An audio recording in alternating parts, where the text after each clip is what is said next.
Bien, ahí está, muchas gracias. Este, elegimos compartir con ustedes, espero que se pueda ver bien, este video de don Paulo Freire, que es la última entrevista que le hacen a él. Está a cargo de Luciana Burlamaqui, que es una documentarista brasilera, que le hace una entrevista en su casa de Alto Sumaré, allá en la zona oeste de San Pablo, donde un poquito tiempo después muere, un mes después de esta entrevista, muere don Paulo Freire. De hecho, cuenta Luciana que muy dispuesto Paulo Freire para la entrevista, le dice, si en algún momento me canso, por favor, yo ya trabajé mucho, paramos y seguimos después. Y cuenta Luciana que parecía que le daban cuerda a este hombre, porque él seguía, ¿viste? Y no paraba nunca, parecía que no se cansaba jamás. Y ya tenía su buena edad. Justamente estábamos en el contexto, año 97, en el contexto de el plena ola neoliberal en toda Latinoamérica y con muchas marchas, ¿sí? Entonces, hablando de el ser humano como un ser transhumante, le preguntan justamente sobre su concepción de el ser humano como ser en adaptación. Como esto está subtitulado, me permito compartirlo en su versión original del portugués. ¿Lo están viendo bien o hace falta que lo agrande? A ver. Ahí está Se ve mejor, ¿no es cierto? perfecto, se ve perfecto. Gracias, Marina, gracias. Ahí, Consulta, profe. Disculpe, ¿a dónde se puede ver la grabación de esta charla? esta charla la vamos a ver después, se la van a enviar después, ya en todo caso lo conversamos con Melina, para que, perdón, vos decís, Soleana, la grabación de esta videoconferencia o la Claro, de Paulo la, Freire. claro, no, la de esta videoconferencia, porque de los otros dos encuentros no tengo no me llegó ningún archivo, por eso Bueno, consulto. ahí dejanos tu dirección y entonces después nosotros te la podemos enviar. Ah, bueno, muy amable, profe, gracias. No, por favor. Vamos entonces, si tienen la amabilidad de mutear sus microfonitos, así podemos escuchar todos la voz de Paulo Freire. Son nada más que 3 minutos y ya vamos entonces a las reflexiones que hacen eco de este pensamiento. Indiscutivelmente, desde o ponto de vista teológico, talvez nenhum outro ser tenha desenvolvido uma capacidade de adaptação às circunstâncias maior do que o homem e a mulher. A adaptação no ser humano é um elemento apenas para o que eu chamo a sua ou da sua inserção. Qual é a distinção que eu faço entre adaptação ao mundo e inserção no mundo? A distinção é a seguinte, é que na adaptação há uma adequação, há um ajuste do corpo às condições materiais, às condições históricas, sociais, geográficas, climáticas, etc. Na inserção, o que há é a tomada de decisão no sentido da intervenção no mundo. Por isso mesmo, eu recuso qualquer posição fatalista diante da história e diante dos fatos. Eu não aceito, por exemplo, expressões como é uma pena que haja tantos brasileiros e tantas brasileiras morrendo de fome, mas, afinal, a realidade é essa.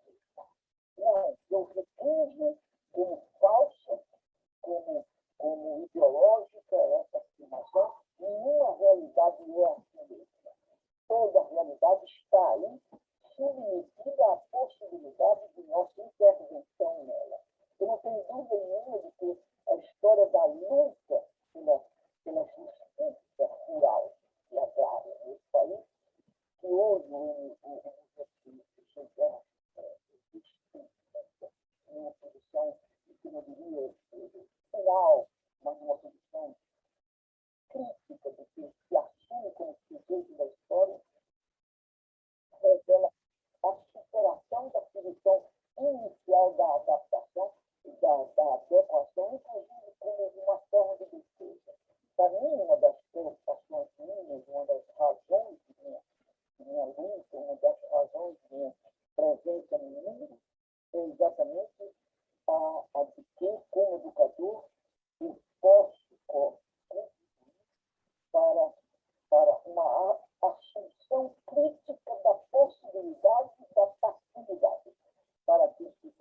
além dessa facilidade, o que eu chamo de posturas rebeldes.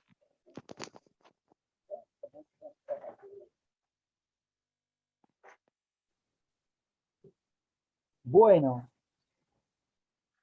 con esta introducción por el mismo Pablo Freire, hablándonos del ser humano como un ser que se inserta en el mundo transformándolo, vamos a dejar aquí la pelota picando para que entre Juan y haga algunas gambetas, hablándonos también de su perspectiva acerca de la antropología de Pablo Freire. Hoy la Facultad de Educación de la Universidad Católica quiere invitarnos a reflexionar acerca de cómo... Dieguito, tenés el micrófono abierto. Ahí está. Si son tan amables de anular sus micrófonos, ahí vamos a poder escuchar mejor. Ahí está. Bien, les decía entonces, la idea de la jornada de hoy es hacernos eco de esto que acabamos de escuchar, las ideas acerca del ser humano que se derivan y que están presentes en el pensamiento y la praxis de Paulo Freire como educador y de todo el movimiento de educación latinoamericano, en el cual ya nos hemos estado introduciendo en el encuentro anterior. Para eso le vamos a dar la palabra, en primer lugar, al licenciado Juan Francisco Gómez Cosi.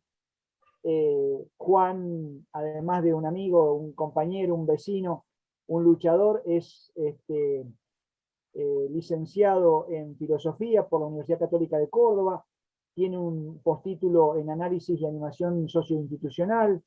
En su actividad como docente ha trabajado en nivel medio y en nivel terciario en distintos lugares, Villa El Rosario, acá en Córdoba. Bueno, nosotros nos conocemos del CEFIT, a donde un instituto de educación, de formación docente, donde durante muchos años se estudió desde la perspectiva de la filosofía y la teología de la liberación, algo un tanto extraño, por lo menos en ciertos momentos, y que quizás uno de los más grandes backgrounds que no lo ha puesto aquí en su currículum, Juan, es la de ser una especie de Bertolt Brecht argentino, es decir, un trabajador que se hace preguntas sobre la realidad. Algo que yo lo aprendí hasta siendo alumno de Juan y luego como compañero. Así que Juan, un gusto que hayas aceptado la invitación y que quieras compartir desde tu militancia, como vos decís ahí, Paulo Freire fue inspirador, decías vos, de tu estilo docente, y fue un contenido transversal. Bueno, te damos la palabra para que vos nos cuentes entonces el porqué de este legado. Bienvenido. Bueno, gracias, buenas tardes a todos. Yo no sé, yo le había pedido a Melina que pusiera un cuadro que yo le había enviado para que tuvieran ese cuadro. Ahí está. Entonces yo voy a desarrollar brevemente una hipótesis acerca de la antropología de Paulo Freire, una hipótesis puramente que se me ocurrió a mí con ocasión del planteo que han hecho, que me pidieron, y desarrollar brevemente 6 enunciados. Vamos entonces al tema de la hipótesis acerca de la antropología. Bueno, me pregunté yo cuando se me pidió esta tarea, ¿cuál puede haber sido la fuente de inspiración de la antropología de Paulo Freire? Y me respondí lo siguiente que vamos a compartir. Hay estudios que ubican la fuente de la antropología de Paulo Freire en el existencialismo de Gabriel Marcel. Pero para este trabajo, sin pretensiones de rigor académico, nos aventuramos a dar otras 2 fuentes que bien podrían ser tenidas como fundamento de la antropología freiriana. La concepción del hombre en la cosmogonía de Teilhard de Chardin, y la otra, la teoría de la autopoiesis en los chilenos Humberto Maturana y su discípulo Francisco Varela. Teilhard de Chardin, jesuita y paleontólogo, vivió entre el 1 de mayo de 1881 y el 10 de abril de 1955. La década del 60 del siglo pasado es la de mayor divulgación de sus obras, entre ellas El fenómeno humano, editorial Tauro, publicada en Madrid en 1967. Es la obra en la cual encontramos elementos que suponemos como hipótesis puede haber conocido Paulo Freire. La esencia del fenómeno humano es la de participar de un fenómeno más amplio, que es la ley cósmica de expansión-enrollamiento, un doble movimiento en la teoría de Teilhard. En el movimiento de enrollamiento, junto a la complejización, se producen, punto 1, el mundo que se enrolla o ley cósmica de complejidad-conciencia. Punto 2, la primera aparición del hombre o el paso individual a la reflexión. Y punto 3, el fenómeno social o la ascensión hacia un paso colectivo de la reflexión. Después yo voy a hacer alguna referencia de por qué lo tomé a Teilhard. Maturana y Varela y su obra El árbol del conocimiento, las bases biológicas del entendimiento humano, editorial universitaria en Chile, Santiago, 1986. Según esta fuente, los eventos claves en la evolución del universo son molecular, celular, metacelulares, biosociedad, comunidad humana, sociedad civil y sociedad política. Eventos claves entonces en la evolución del universo. Es otra forma, la de Maturana y Varela, de fundamentar lo social como el fenómeno más típico de las conductas más evolucionadas en el orden de los vivientes. La teoría de la autopoiesis, término derivado del griego, auto, asimismo, poiesis, creación, fue hecha pública por Maturana y su alumno y discípulo Varela en 1973. Vale decir que se fue gestando años anteriores, según esta teoría. Todo ser vivo es un sistema cerrado que está continuamente creándose a sí mismo y por lo tanto reparándose, manteniéndose y modificándose. Freire estuvo exiliado en Chile entre 1964 y 1969.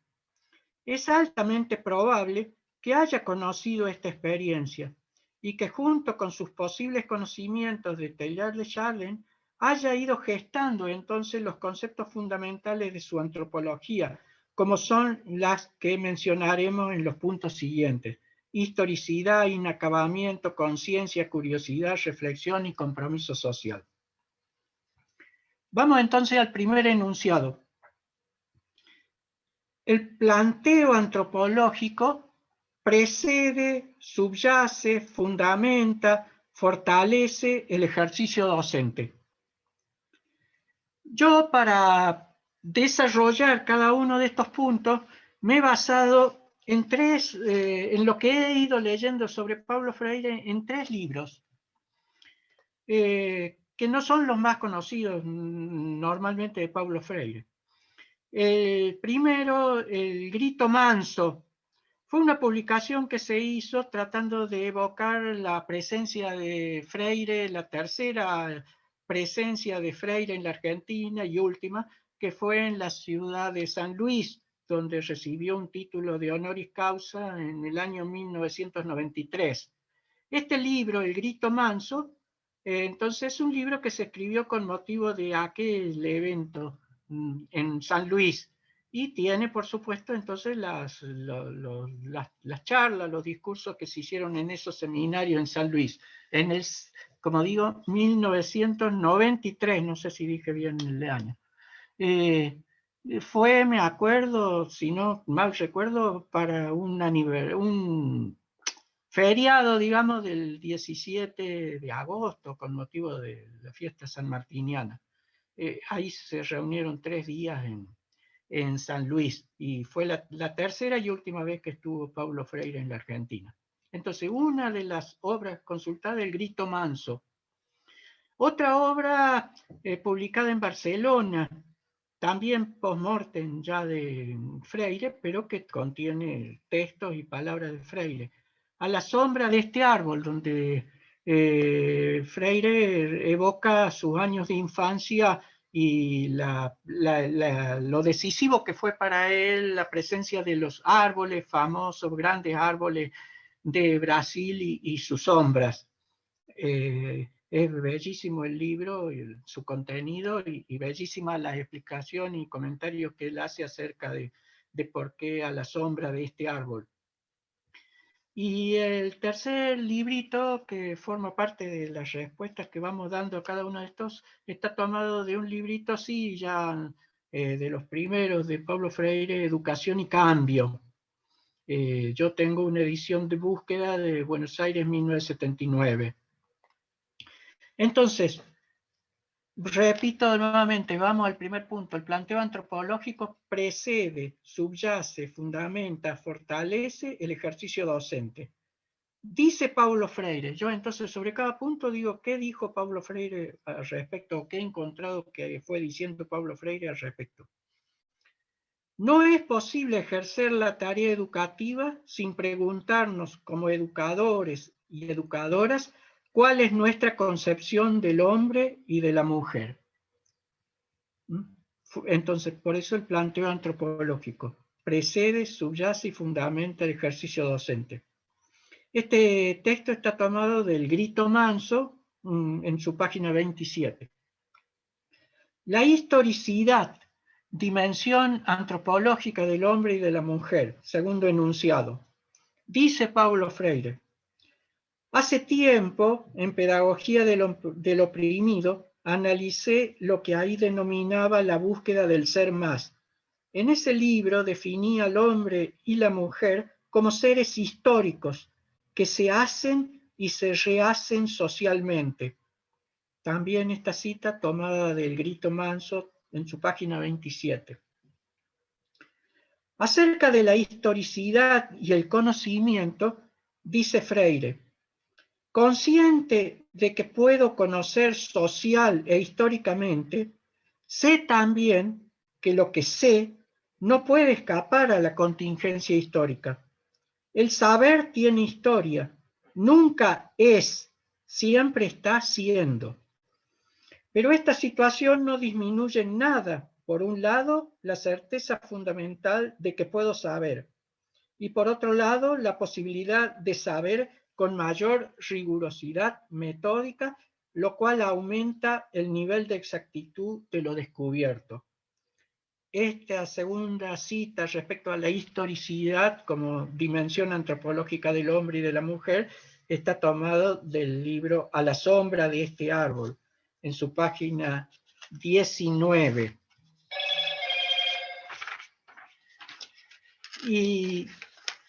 Y una última cita respecto a la historicidad. La historia es un llegar a ser como nosotros, seres limitados y condicionados, y como el conocimiento que producimos. Nada por nosotros engendrado, vivido, pensado o hecho explícito se da fuera del tiempo y de la historia. Tener certeza, tener dudas, son formas históricas del estar siendo. Entonces, son palabras de Freire que fundamentan entonces el porqué de la historicidad.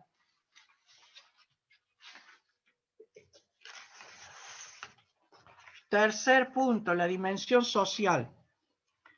Recordar la fundamentación, bueno, muy brevemente que yo di de los eventos claves en Maturana y Varela, que uno de los eventos claves en el desarrollo o evolución era la dimensión social. Dice Paulo Freire, es la experiencia social la que en última instancia nos hace, nos constituye como estamos siendo, tomado del Grito Manso. En un momento particular de nuestra experiencia histórica, nosotros, mujeres y hombres, conseguimos hacer de nuestra existencia algo más que un meramente vivir. En cierto sentido, los hombres y las mujeres inventamos lo que llamamos la existencia humana. Nos pusimos de pie y liberamos las manos. La liberación de las manos es en gran parte responsable de lo que somos. La invención de nosotros mismos como hombres y mujeres fue posible gracias a que liberamos las manos para usarlas en otras cosas. No tenemos fecha de ese evento que se pierde en el fondo de la historia. Hicimos esa cosa maravillosa que fue la invención de la sociedad y la producción del lenguaje. También tomado del Grito Manso en su página 28. Ponerse erecto, producir instrumentos, cazar en grupo, hablar, comprender, comunicar y comunicarse son quehaceres solidarios, a un tiempo causa y efecto de la presencia del ser humano, de la invención del mundo y de la superación de nuestro soporte. Soporte, ahí se hace referencia al mundo. Tomado de a la sombra de este árbol. Reflexionar, evaluar, programar, investigar, transformar son especificidades de los seres humanos en el mundo y con el mundo. También tomado de a la sombra de este árbol. Bueno, citas entonces que yo he ido encontrando y que fundamentan o explicitan cuál era la concepción de la dimensión social del hombre que propone Paulo Freire. Ese punto segundo que leí de la dimensión social, donde habla con tal lujo de detalles de que los hombres nos pusimos de pie, liberamos las manos y con la liberación de las manos nos fuimos haciendo, que la liberación de las manos en parte es responsable de lo que somos. Es un texto bellísimo que a mí me sirve como para reforzar hipotéticamente que pueda haber conocido a Taylor y que pueda haber tenido influencia esa cosmovisión del hombre de Taylor de Chardin en Paulo Freire. Punto 4. El inacabamiento, una constante en el mundo de la vida. Dice Paulo Freire, el mundo de la vida es un mundo permanentemente inacabado, en movimiento. El Grito Manso.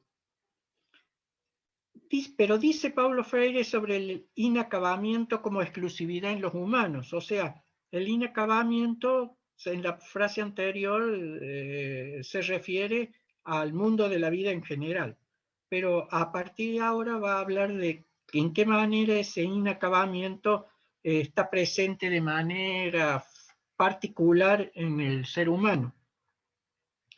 Los seres humanos ganamos en esto, es decir, tienen la diferencia con respecto a los vivientes en general. Los seres humanos ganamos en esto. Sabemos que somos inacabados, en el Grito Manso. Y es precisamente ahí, en esta radicalidad de la experiencia humana, que reside la posibilidad de la educación.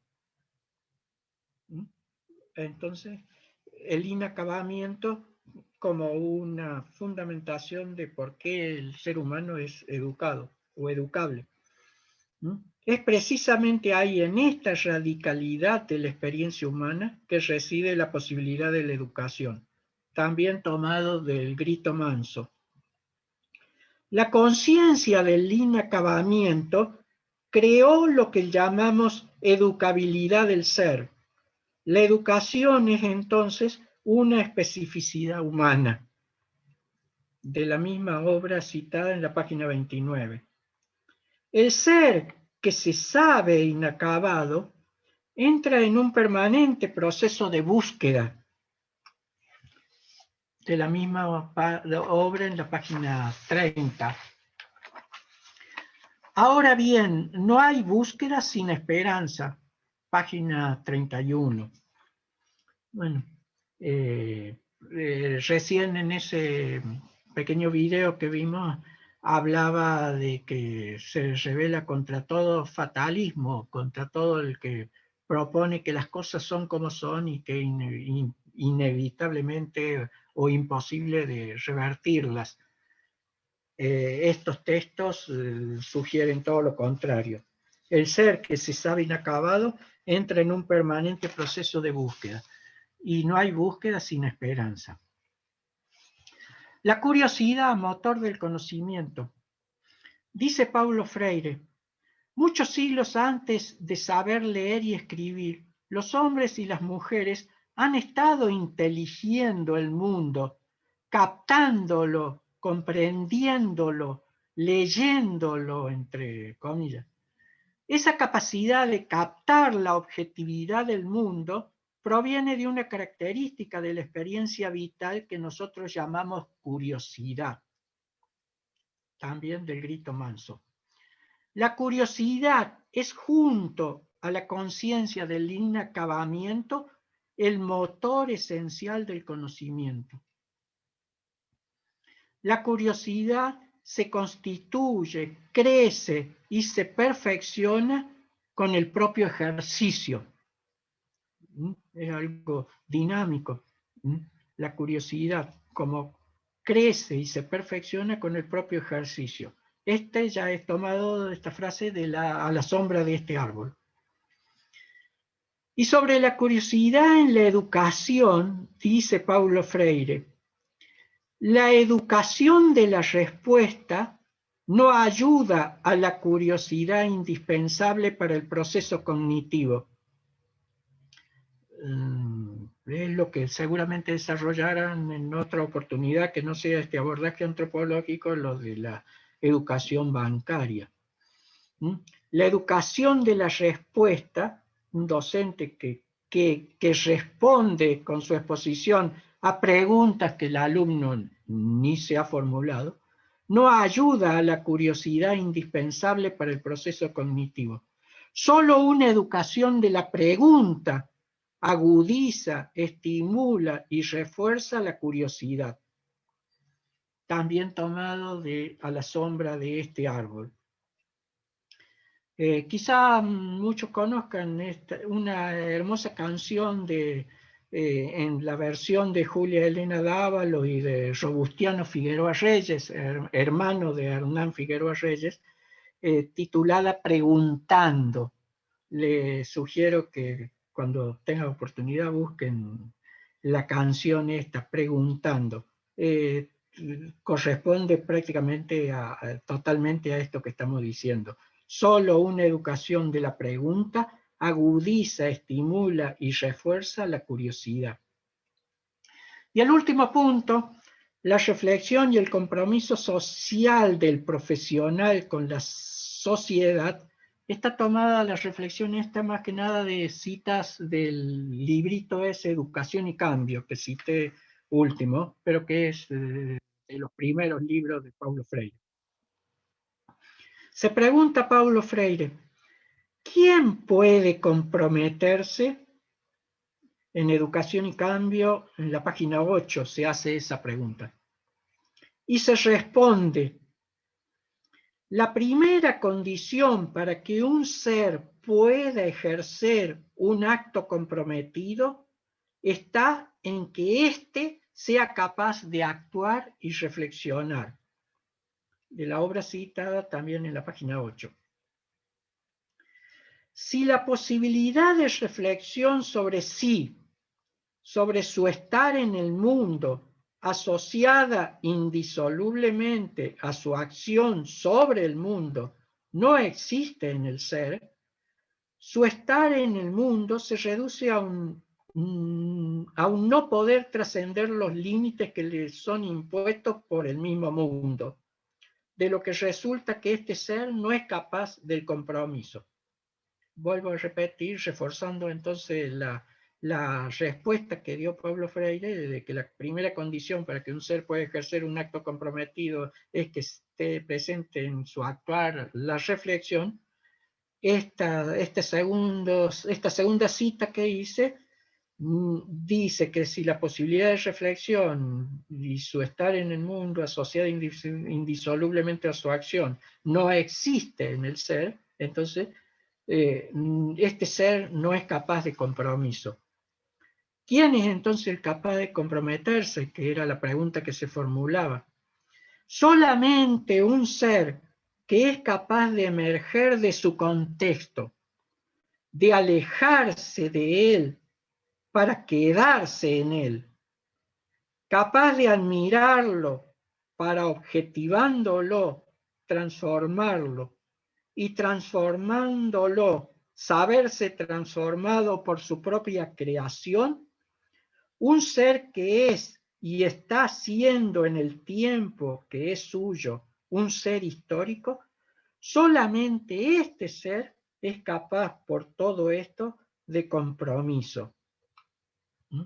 Esto está también tomado entonces de este librito en su página 9, del último librito de Educación y Cambio. Bueno, no sé si tengo margen todavía para aportar. Estamos medio jugados con el tiempo, Juan. Bueno, si surge después en las preguntas amplio algo.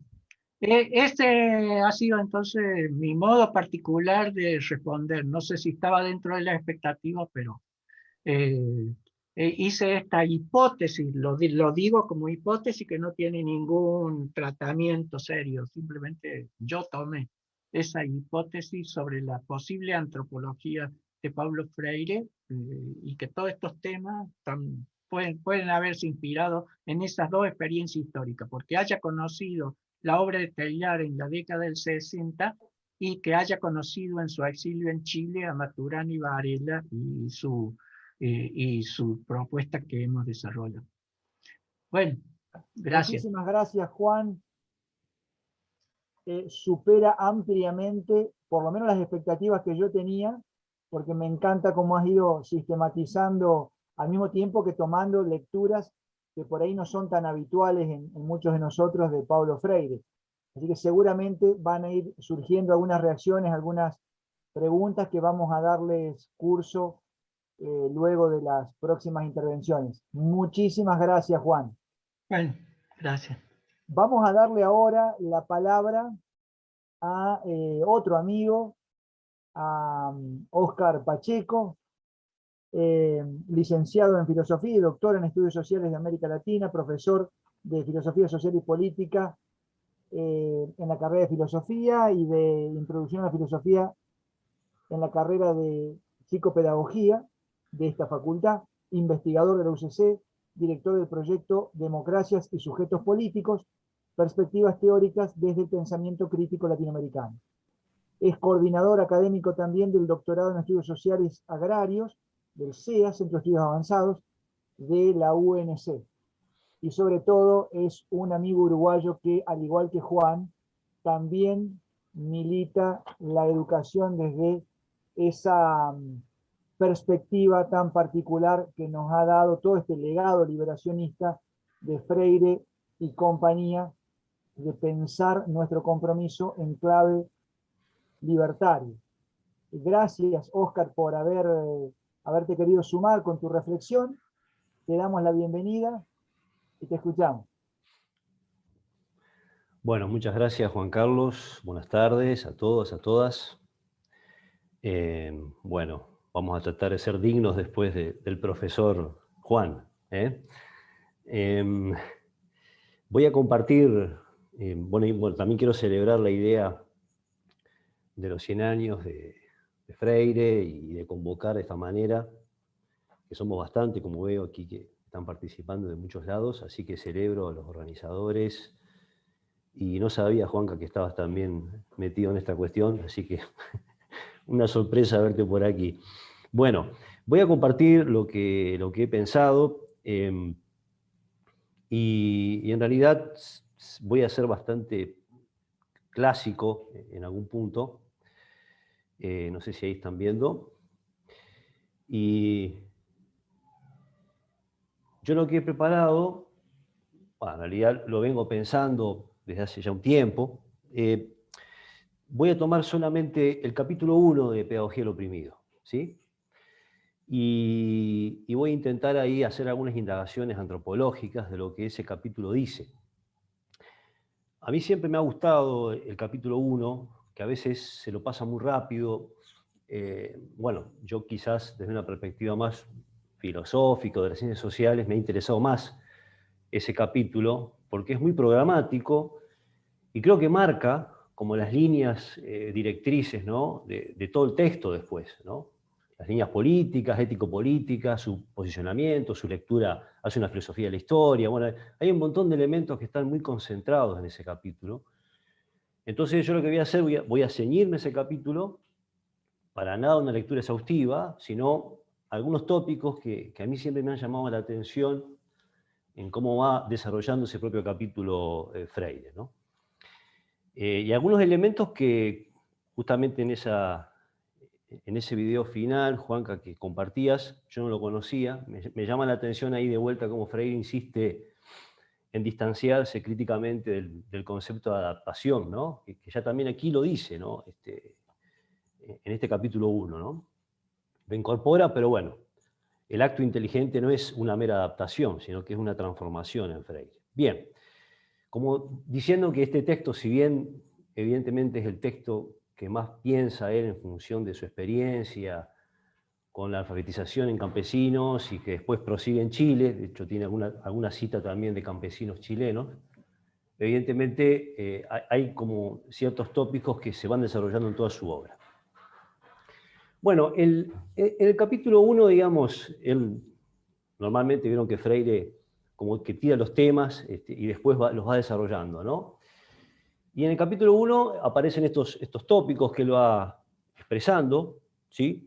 Por tanto, lo antropológico en este capítulo está centrado en lo que él llama el problema de la humanización, y está centrado en una antropología, digamos, en donde la humanización, como él dice, es una vocación ontológica, pero que puede ser distorsionada por un proyecto histórico de deshumanización. Por tanto, es una antropología conflictiva, ¿no? Es una antropología que va a señalar elementos que explicarían la dominación, ¿sí? Y creo que, por lo menos a mí me interesa mucho esa temática en Freire, ¿no? Como Juan también lo insinuó, yo aquí también voy a proponer dos hipótesis de lectura y un posible esquema antropológico en Freire en ese capítulo, ¿no? Como recién decía, bueno, en ese capítulo hay una reflexión antropológica en la situación de dominación y opresión, ¿no? Se está pensando una reflexión sobre el ser humano en un contexto de opresión, ¿no? Entonces, bueno, hay características propias en ese contexto. Y la segunda hipótesis, que bueno, es una hipótesis muy mía, digamos, pero la comparto. Si bien Freire utiliza insumos del pensamiento crítico de su contexto, hay muchas citas ahí, ¿no? Frankfurtianos, Fanon, Sartre, bueno, en fin, Marx, ¿sí? Para explicar los mecanismos de dominación y de su propia práctica alfabetizadora, señala indicios de un registro que llamaremos de la subjetividad, que deberían ser explorados en su obra completa. O sea, él va a proponer ahí un tercer registro, le llamo yo, de la subjetividad, para explicar la dominación más allá o más acá del paradigma de la conciencia, ¿no? La conciencia de sí, la praxis, y yo creo que ahí él propone o señala otro nivel que vamos a llamar de la subjetividad. Y por la época en que lo dice, me parece interesante desde una tradición de pensamiento crítico latinoamericano, sin duda, ¿no? Bueno, digamos, la cuestión antropológica en ese capítulo está pensado desde esta oposición, humanización, deshumanización, ¿no? El problema antropológico, dice Freire, es el problema de la humanización. ¿Cómo pensar la humanización justamente en un contexto de deshumanización? ¿Sí? Desde la perspectiva de seres inconclusos y conscientes de su inconclusión. Hay un presupuesto que él plantea, ¿no? La humanización es una vocación ontológica, dice él, ¿no? Una ontología en la historia, por supuesto, ¿no? No una ontología esencialista, sino que un estar siendo, un ser siendo, palabras que él reitera muchas veces, ¿no?, en el aquí y el ahora, pero él habla de vocación ontológica, es un presupuesto que no lo desarrolla, pero lo propone. Si esto no fuera así, dice, caeríamos en una actitud fatalista o cínica, ¿no?, si el ser humano no está llamado a humanizarse. Frente a eso, hay un proyecto histórico de distorsión de esto como posibilidad histórica, ¿sí? Y por tanto él plantea una lectura dialéctica, claramente, entre un proyecto de humanización y un proyecto de deshumanización, y ahí vendrían las posiciones tan frecuentes en Freire de la posición opresor, la posición oprimido, ¿no?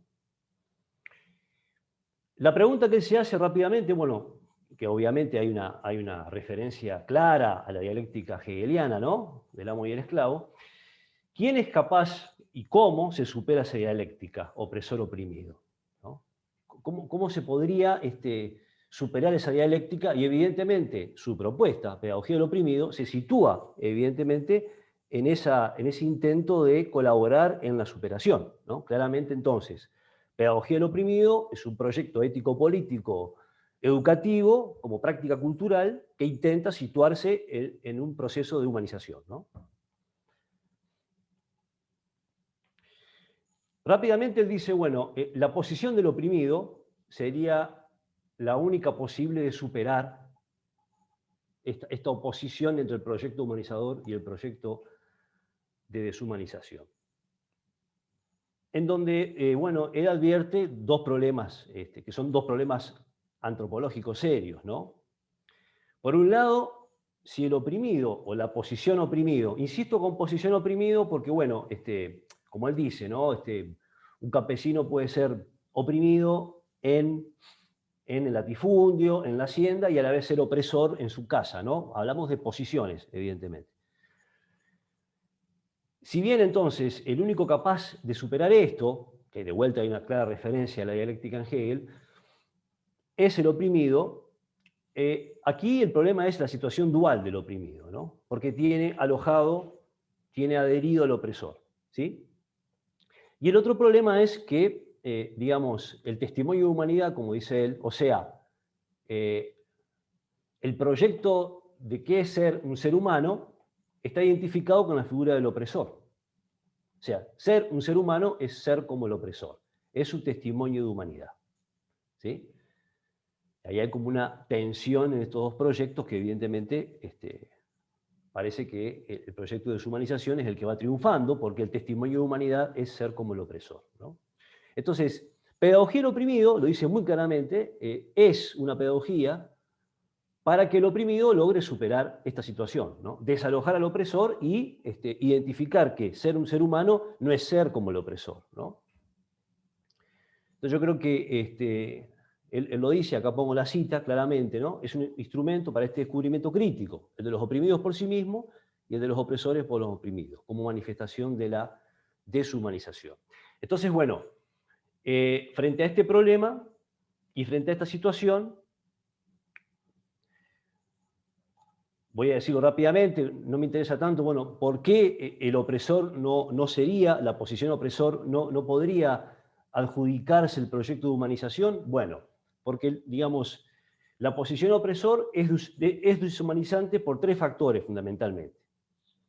El tema de la violencia, que en el contexto de la época la pregunta por la violencia era una pregunta muy importante, ¿dónde comenzaba la violencia? El espiral de la violencia, ¿no? Recordemos el contexto, ¿no?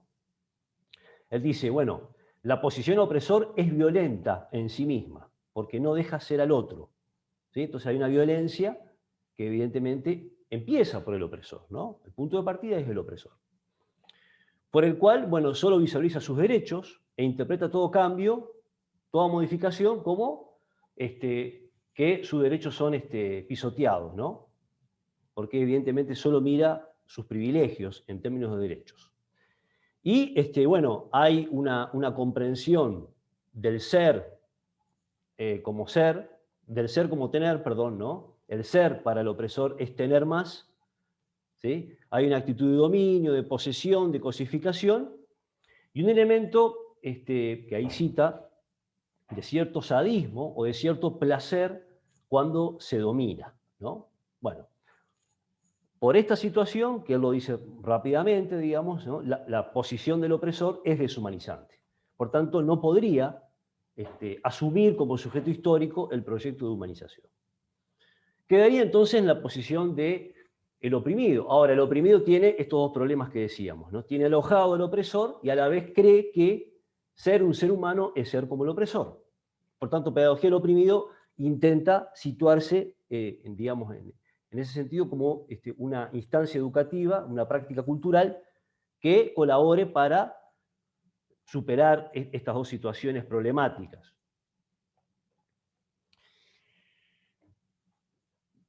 Yo creo, y aquí vendría lo que digamos, yo podría identificar en ese primer capítulo, ¿no? Que habría como una especie de registros antropológicos que Freire va haciendo para intentar explicar esta situación de dominación, ¿no? Tal como la plantea en ese capítulo 1, ¿no? Primero, la conciencia ¿no? Digamos, toda la cuestión de la construcción de la conciencia, ¿no?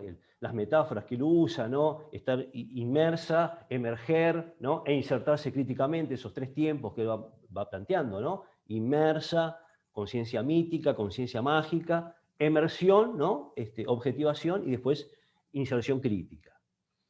Que ahí vendría la cuestión de la praxis, ¿no? Que lo plantea, digamos, en varias páginas de este capítulo 1, y yo le agrego un tercer registro que entiendo, hay algo ahí para mí novedoso dentro de los registros de la época, o digamos, de las fuentes que él tiene, aunque en los frankfurtianos algo de esto ya estaba, que es el registro de la subjetividad, en donde él utiliza la metáfora de la adherencia, ¿no? Él utiliza básicamente tres metáforas: alojar, introyectar, adherencia, ¿no?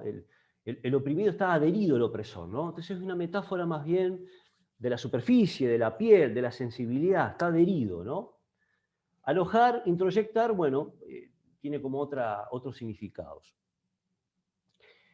Aparece el tema del miedo, temor a la libertad, aparece el tema del deseo, y aparece ese término que él dice dependencia emocional, que lo cita dos veces, y no termina nunca de explicar ahí, o por lo menos yo, con mis capacidades limitadas, no termino de entender bien qué quiere decir con dependencia emocional, pero creo que es un concepto que queda ahí abierto. No sé en toda su obra si después lo desarrolla, posiblemente yo lo desconozco. Entonces, mi hipótesis es esta, ¿no? Hay, digamos, una serie de lecturas y categorías que él utiliza, las fuentes que cita, ¿no? Que ahí yo las enuncio, directamente viendo qué fuentes o qué términos está utilizando. El mismo término de proyecto hace referencia al existencialismo heideggeriano y sartriano, ¿sí? Hay citas de Fanon, hay citas de Fromm, de Lukács, hay varias citas de Hegel, ¿sí? Pero yo creo que hay un excedente, hay algo que va más allá y que no logra ser contenido en esas categorías, y yo entiendo que es producto de su práctica, ¿no? De su misma práctica alfabetizadora, en donde evidentemente hay registros que él no logra categorizar en esas claves que él encuentra, ¿no? En esos insumos que él tiene. Y que emergen en el texto en un par de veces ahí, y yo creo que ahí sitúa algo que a mí me llama la atención, por lo menos, ¿no? Y tal excedente yo le llamo subjetividad, el registro de la subjetividad. Entonces, rápidamente voy con los tres registros y avísame, Juanca, cuánto me queda. El primer registro de la conciencia, bueno, de la razón, de la conciencia crítica, bueno, evidentemente él está instalado en el paradigma de la conciencia crítica, ¿sí? El ejercicio de una razón inteligente, que acá justamente el video que se mostraba al inicio lo muestra, ¿no? Como él sigue con esa idea, ¿no? No basta con una razón acomodada y adaptada, ¿no? Ahí hay como una especie de diálogo crítico con Piaget permanentemente, ¿no? El acto inteligente no es la acomodación y la adaptación, es algo más siempre en Freire, es la transformación. Justamente una conciencia acomodada y adaptada del oprimido hace que tenga miedo y que no vaya más allá por su libertad. Entonces plantea ahí, en ese registro de la conciencia, de la razón, de la conciencia la conciencia para sí, la conciencia de sí, que es la que no tiene, la que adolece, el oprimido, y es la que tendría que construir, obviamente, en relación a este mundo que está en situación de opresión. Y él dice, bueno, aquí el problema es que debe superar el miedo y el temor a la libertad, y ahí toma insumos de Fromm, de Marcuse, ¿no? El famoso miedo a la libertad, el tema del miedo, que está tematizado en Hegel, en varios autores también, ¿no? Entonces pareciera que lo que frena ahí es el miedo a la libertad, ¿no? El oprimido tiene miedo a la libertad, entonces, bueno, queda ahí instalado, acomodado y no se mueve, ¿no? Y pareciera que eso es lo que hay que superar. Por lo menos en el texto aparece eso. Y dice, bueno, obviamente que la conciencia crítica no basta, hay que insertarse, hay que ir a la transformación. Y eso conduce al segundo punto, al punto de la praxis. Bueno, acá en el registro de la praxis, él discute otras discusiones propias de la época, ¿no? Toda la famosa discusión entre sujeto y estructura, cómo superar el objetivismo, cómo superar el subjetivismo, cómo establecer correctamente lo objetivo y lo subjetivo. Bueno, las críticas que él hace, un cambio estructural no implica un hombre nuevo, por tanto hay aspectos subjetivos que hay que trabajar, ¿sí? Y bueno, el concepto de praxis que él elabora como reflexión y acción de los seres humanos sobre el mundo para transformarlo, ¿no? Entonces, conciencia crítica, praxis. Y justamente después que desarrolla eso y vuelve con la conciencia del opresor, después vuelve a establecer lo que yo llamo un registro de la subjetividad, que está al final casi del capítulo 1. Y cito, dice, aparece en el oprimido, dice, una dualidad existencial de los oprimidos que alojando al opresor, cuya sombra le introyectan, son ellos y al mismo tiempo son el otro. De ahí que casi siempre, en cuanto no llegan a localizar al opresor concretamente, así como en cuanto no llegan a hacer conciencia para sí, asumen actitudes fatalistas, ¿sí? Y cito de vuelta, una atracción irresistible por el opresor, participar de los patrones de vida del opresor, constituye una aspiración incontenible. En su enajenación quieren a toda costa parecerse al opresor, imitarlo, seguirlo. Entonces pareciera que, por lo que el texto mismo va desarrollando, si bien antes habló del miedo a la libertad como el factor fundamental, acá parece que es el deseo de ser como el opresor. O sea, lo que parece que no permite que asuma la conciencia y después se inserta en la praxis, si bien puede ser el miedo a la libertad, el tema del deseo, por la secuencia, ¿no? Atracción irresistible, participar de sus patrones de vida, aspiración incontenible, quieren a toda costa parecerse, imitarlo, seguirlo, desear ser, evidentemente, como el opresor.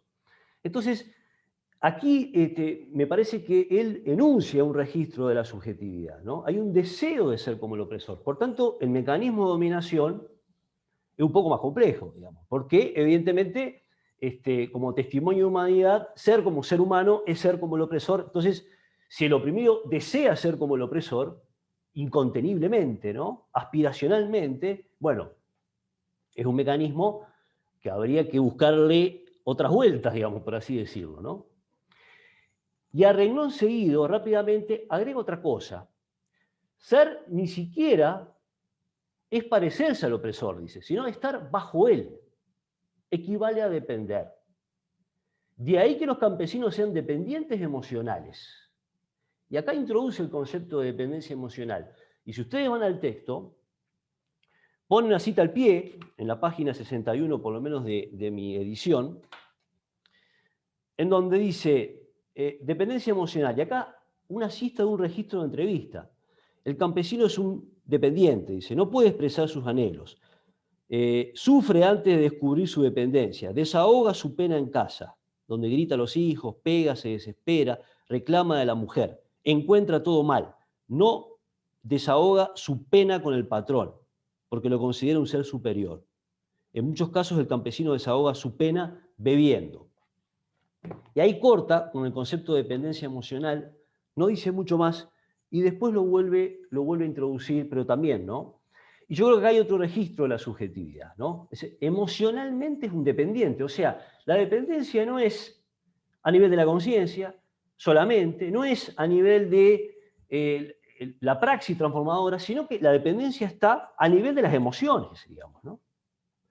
Y creo que acá hay un registro de campo de lo que él vio, de sus entrevistas, que él la sitúa aquí y la pone, digamos, ¿no?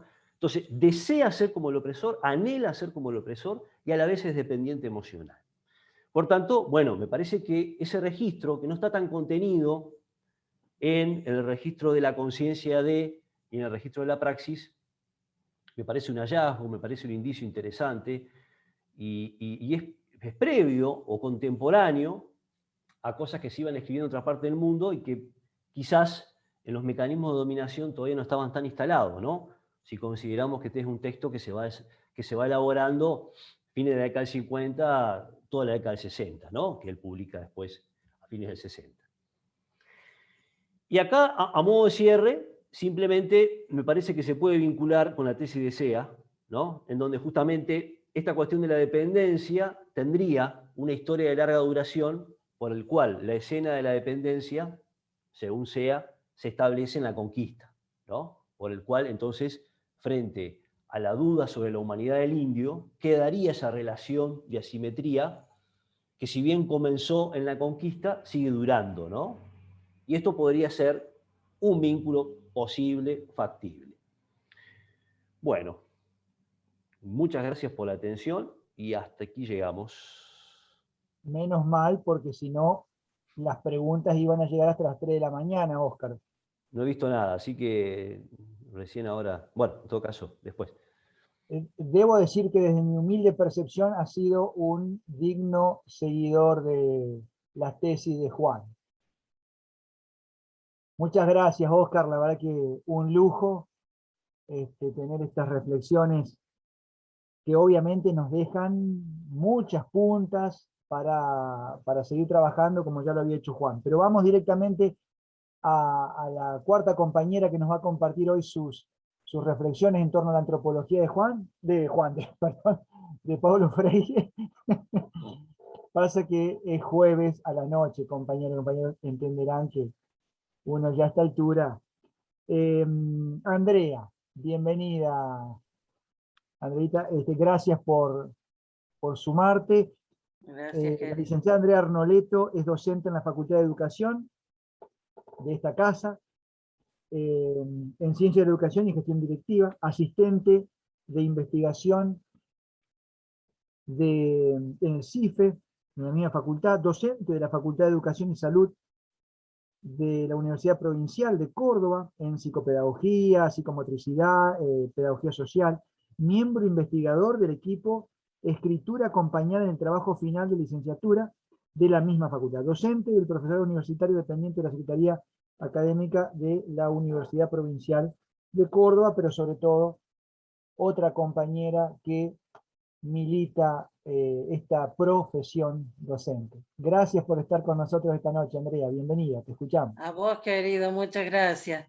¿Se está viendo? Compartí ahí la pantalla. Perfecto, díganme, por perfecto. favor, si se está Sí, viendo. se ve muy claro. Muchas gracias. Bueno, perfecto.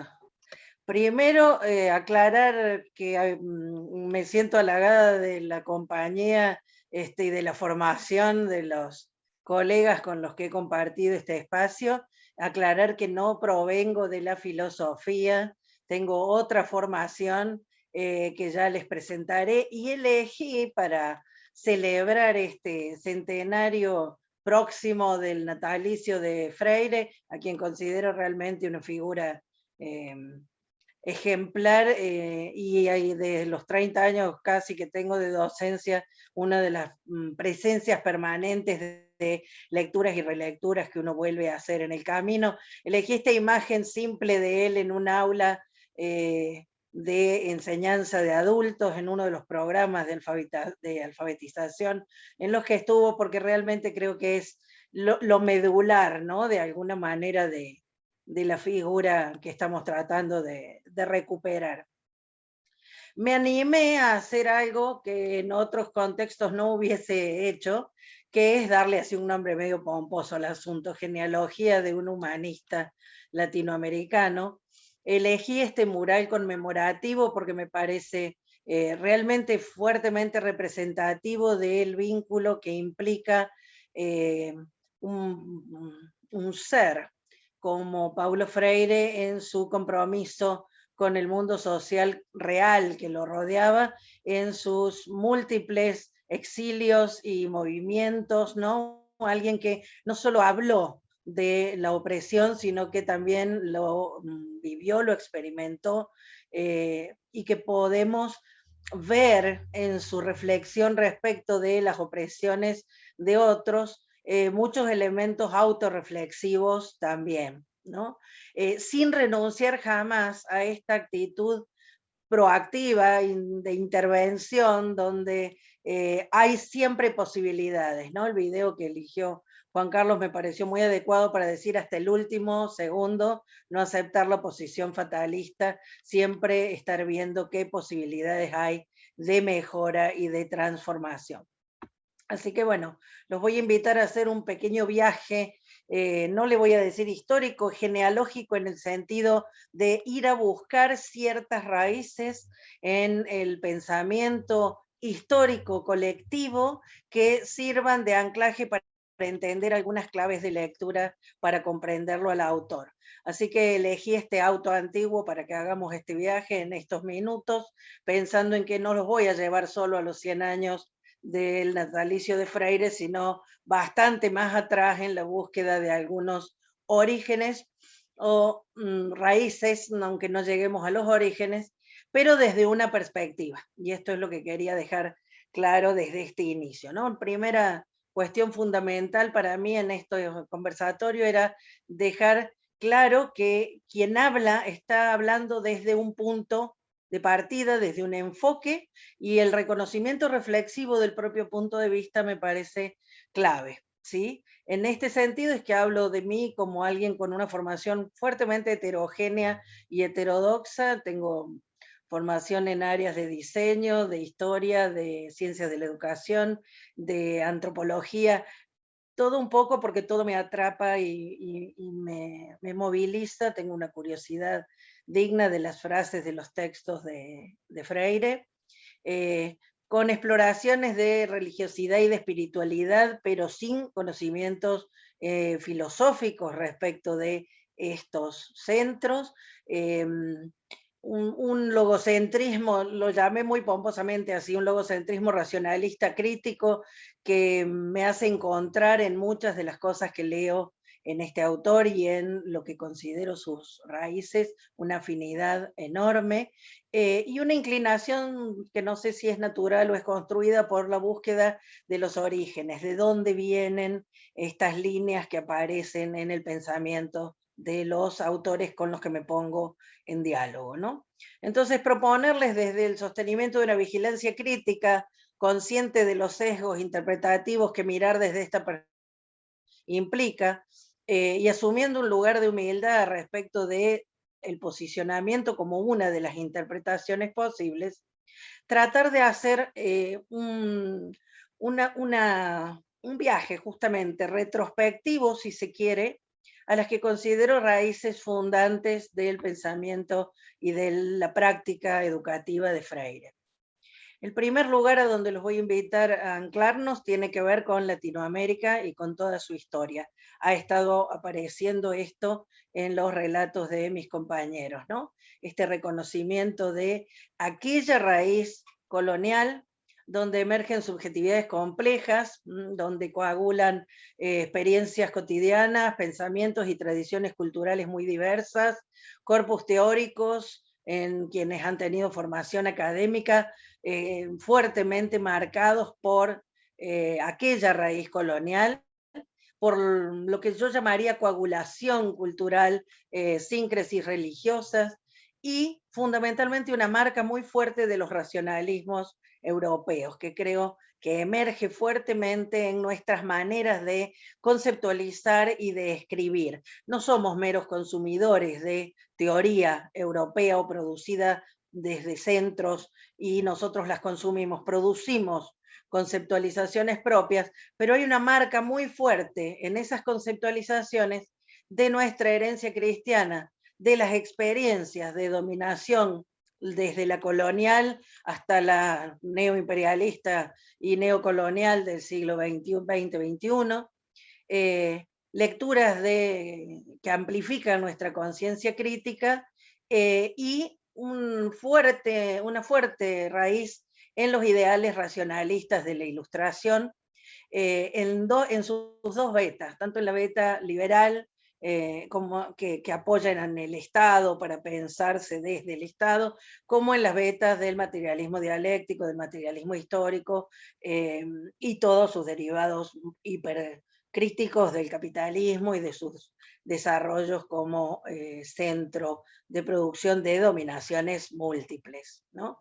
Entonces, esta primer raíz se va a poner fuertemente en diálogo, esta es mi propuesta, mirar primero el pensamiento de Freire anclado en Latinoamérica y escribiendo desde Latinoamérica, en un contexto histórico que le va a permitir ser un sobreviviente, sobre todo en sus textos y en la profusión de su obra, frente a muchos otros que también escribieron desde estas perspectivas y que dictaduras y opresiones mediantes no han tenido la difusión y la expansión que ha tenido el pensamiento de él. Creo que el que su obra haya llegado a Europa en los años en los que Europa empieza a pensar en Latinoamérica como productora de nuevos conocimientos, de los 60 para acá, ¿no? Cuando se piensan a sí mismos como el viejo mundo y mirar lo que aparece en el nuevo mundo como una mirada. Me parece que ha permitido que su obra tenga una difusión que no han tenido la de otros escritores latinoamericanos, que también se sitúan críticamente y que miran las instituciones y la educación de manera crítica. A partir de ahí me animé a hacer un intento de triangular o entramar raíces, raíces en lo europeo, que provienen de tradiciones opuestas entre sí, en lucha en sus lugares de origen y en los momentos de surgimiento, y que me animé a reunir en estas dos nombres, ¿no? Los cristianismos, no solo el cristianismo católico, que marca más fuertemente, si se quiere, la Latinoamérica colonial, pero los cristianismos y sus debates y sus tensiones al interior de las definiciones de hombre y de cómo pensar a la humanidad, y los racionalismos, ¿no? No quiere decir que en el cristianismo no hay racionalismos ni que no hay racionalistas cristianos, sino que lo pensé como dos raíces para poder conceptualizar algunas cosas que creo que se entraman en el pensamiento humanista en Freire. Y elegí, como suelo hacer, esta imagen de Escher, de esas manos que se dibujan una a la otra, porque me parece que de alguna manera estas raíces y la raíz latinoamericana sería el paño del fondo, ¿no? Y estas dos, de alguna manera, son innegablemente las que se ponen en tensión y en diálogo en los textos y en la obra de Freire, ¿no? Cómo se piensa al hombre desde el cristianismo, y ahí me animé a hacer una serie de recuperaciones de cosas que he leído de los autores desde la Edad Media hasta lo contemporáneo respecto del hombre como criatura, hecha por un creador, por ende finita, limitada, pero con conciencia de esa limitación, con aspiración de algo más y de algo mejor, con una voluntad que puede orientar hacia la virtud, con libertad de conciencia o libre albedrío, según quien lo escribe, que le permite deliberar, discernir, tomar decisiones, ¿no? Donde el sustento es la fe y la razón, sobre todo a partir de ciertos autores en la modernidad y en la contemporaneidad, cada vez más puestos en diálogos, con la tensión entre las nociones de lo humano como esencia y lo humano como existencia. Acá se hace visible que de esta raíz no todo es tomado en la obra de Freire, aparece mucho más presente las diferencias existenciales como las que nos permiten ver la posición que cada sujeto ocupa en sus sociedades y en sus lugares, pero puestas en diálogo con existencias muy distintas a la propia, ¿no? Y esa puesta en diálogo es un motor fundamental de las posibilidades de transformación, ya en la raíz cristiana, ¿no? Y si bien humano se nace, se perfecciona a través de la inclinación hacia la virtud, la inclinación a través de la voluntad, en diálogo con el otro, en lo colectivo, y la construcción de una idea de humano perfectible y perfeccionable, me parece que es uno de los motores del sostenimiento de esta idea antifatalista en Freire, muy fuertemente marcado en los ejemplos que eligieron los compañeros para leerlos, ¿no? De sus citas. En el caso de los racionalismos, retomé algunas cosas que me parecen presentes y algunas que no, en el pensamiento de la idea del humano como el que evoluciona, y el que evoluciona a partir de esta capacidad de adaptación y de transformación del entorno, ¿no? Acá hay una ruptura con una mirada como criatura, sí, y la nueva situacionalidad como un ser en cambio, donde deja de estar presente el discurso respecto del alma y aparece fuertemente la mente y la capacidad racional como aquello que lo diferencia de los demás seres, por ende, curioso, por ende, indaga, por ende se pregunta, no se queda con las respuestas ya otorgadas, ¿no? Los racionalismos traen de la mano ideales como los de la Revolución Francesa, la libertad, la igualdad y la fraternidad, como ideales de algún modo a alcanzar, pero no concretados en las sociedades reales en las que se vive contemporáneamente, sino como algo a lo que se habría que tender y por lo que vale la pena luchar, ¿no? El sustento de lo humano en la contemporaneidad, sobre todo, está vinculada de la mano de los materialismos con las condiciones reales de la existencia. Y esta puesta en diálogo y en tensión, en armonía o en conflicto, tanto entre seres humanos como la relación respecto del mundo natural y de los recursos que tomamos de la naturaleza para nuestras necesidades y las posibilidades de transformar el mundo social intencionalmente, ¿no? A partir de acciones donde no siempre se considera a todos, donde no siempre se considera el bien común, donde muchos de estos enfoques, sobre todo cuando miran el capitalismo y la sociedad capitalista tan volcada a la búsqueda de ganancias, van a mirar críticamente los conflictos y conceptos como el de lucha de clases y opresores y oprimidos van a servir para poder explicar y pensar, no solo dialógicamente, sino además dialécticamente, las posibilidades de transformación y de crecimiento de las sociedades, no solo a través de la historia de largo plazo, sino en el cotidiano, en la transformación de las condiciones de vida reales de las personas concretas, ¿no? Fuertemente el racionalismo, sobre todo inicial, el moderno, de la mano del Estado y de la mano del pensar en la constitución de un ciudadano, de un Estado, que sea promotor de esta libertad, esta igualdad y esta fraternidad, cosa que en la contemporaneidad se abre con el pensamiento crítico hacia la concepción respecto de, bueno, pero una vez que los gobiernos estuvieron en manos de la burguesía, quedan sectores sociales sin ser contenidos, donde la ideología burguesa se convierte en la ideología de todos, ¿sí? Y pareciera que esa dependencia de la que hablábamos recién, del oprimido, viene de la mano de confiar en que esto que piensa de sí es lo real, ¿no? De alguna manera, el racionalismo crítico viene a decir hay que quitar los velos que impiden ver cómo son las cosas en verdad. Y por eso ponen en diálogo la objetividad y la subjetividad, las representaciones que los sujetos tienen respecto de sus posiciones reales.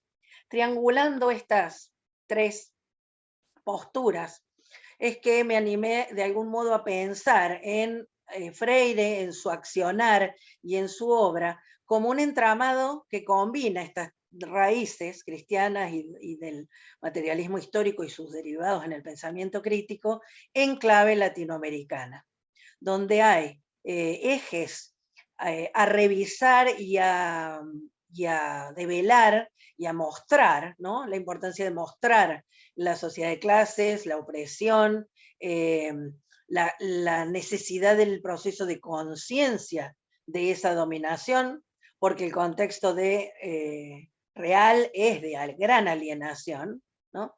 La alienación sería el gran enemigo, no solo las condiciones reales de existencia, sino la alienación interior, la aceptación de ese lugar o de esa posición como oprimidos, ¿no? Y articulados con esta concepción desde un derecho, los derechos a la libertad, los derechos a la igualdad, los derechos a la propiedad, como parte de lo propio de lo humano. Sepan disculpar, usé la palabra esencia no en el sentido filosófico, sino en un sentido más coloquial, de lo que hace a lo humano, ¿no? Y cómo la búsqueda de la libertad como proceso, como parte del proceso de humanización, esta toma de conciencia de la opresión y de la dominación, en ese proceso de humanización viene en el pensamiento de Freire de la mano del accionar de la educación, de la mano de la alfabetización, como el primer lugar de contacto con el mundo real del otro, porque la propuesta de él no es partir ni de vocabulario ya preestablecido para enseñar a leer y a escribir, sino del contexto cotidiano, del mundo de la vida real, de los sujetos, pero sí aproximarlo al mundo de la cultura escrita, al mundo de la lectura, al mundo de la posibilidad de leer y pensar el mundo desde otros lugares, ¿no? Entonces, por supuesto que sin ánimo de que sean porcentajes ni nada que se le parezca, esta imagen me parecía interesante pensarla como móvil, ¿no? Cómo se ponen en juego en el accionar de la educación respecto de las masas, sobre todo en el caso latinoamericano, de los sectores campesinos, de los sectores de las mujeres, de los sectores más olvidados, ¿no? Como en la obra de él aparece fuertemente esta intervención por parte de quien se atreve a enseñar, voy a usar también palabras de él, quien se atreve a enseñar, la necesidad de que se asuma como un aprendiente también, ¿sí? La necesidad de que el docente no se viva como alguien que domine la situación y reinstale otra opresión, sino como alguien que aprenda y enseñe en el proceso del encuentro con el otro, ¿no? Entonces, de alguna manera, me parecía paradójico que esto que está pensado como una práctica tenga que escribirse para transmitirse, ¿no? Esto creo que es la paradoja de todas las prácticas educativas y de las prácticas educativas humanizantes más todavía, que siendo cotidianas y existenciales, deban escribirse para poderse transmitir a otros, ¿no? Entonces, reaparece acá una tensión, elegí esta carátula de cartas a quien pretende enseñar, porque me parece una compilación de justamente estos intentos de diálogo. La carta es un texto de ida y vuelta, ¿no? En sí. Una necesidad de convertir escritura a lo que en realidad son diálogos, para poder pensar, para poder indagar, para poder investigar. Me gustan las palabras en portugués, ¿no? La pesquisa, la posibilidad de él pensarla, el enseñar y el investigar como integrados, no como dos procesos separados. Tradicionalmente los pensamos o se enseña o se investiga, ¿no? Estos son dos procesos que desde esta propuesta están integrados, y están integrados al mirar la educación como una práctica, y sobre todo como una práctica orientada hacia la libertad. Miren la cantidad de ediciones que hay de estos primeros textos de él, y el lugar del pedagogo, del que reflexiona, del que conceptualiza, como el lugar de la apertura hacia una concientización y una conceptualización de cuáles son esos procesos que se plasmen en una obra escrita que llegue también a otros que están enseñando a pensar y que están pensándose docentes desde un lugar humanizante, ¿no? Cómo pensarse enseñante y humano en contextos de humanización